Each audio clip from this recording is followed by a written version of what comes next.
I think the Song of Songs does give us some guides for navigating marital conflict. If you're married, you've had marital conflict. I remember my wife and I had a huge fight on our honeymoon.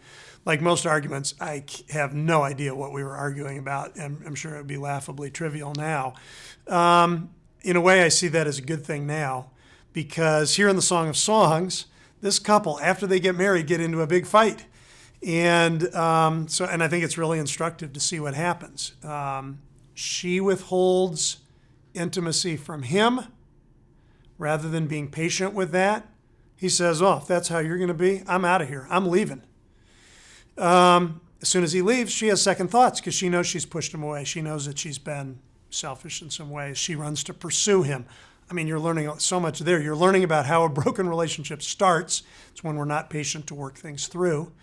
And we're also seeing what it takes to start to heal a relationship, and that is somebody taking responsibility to pursue the relationship, to really get back engaged and involved and working things out.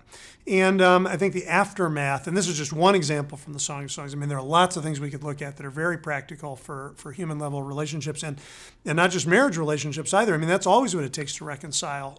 We often have broken relationships for petty reasons, and then often to kind of prove our point or hold our grudge, we don't pursue the other person.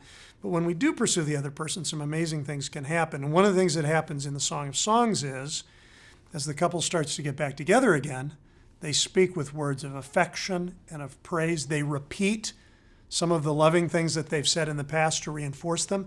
Now they expand upon them because actually their conflict has brought out some new virtues. Now the husband sees a little more clearly the strength of his bride. He admires her for the courage that she displays as she pursues this relationship. So, but that all needs to be strengthened, reinforced in conversation, which then eventually leads to physical and sexual intimacy. That's part of the healing and restoration that takes place in this relationship. I think one of the big things that comes through to me all the way through the Song of Songs is how important words are for building relationships. Few of us have the eloquence of King Solomon, but all of us can find some words appropriate to us and to our relationships to really praise another person and tell them that we love them. And the Song of Songs really strengthens, I think, our commitment and conviction about the importance of those kind of loving words to build God-honoring relationships.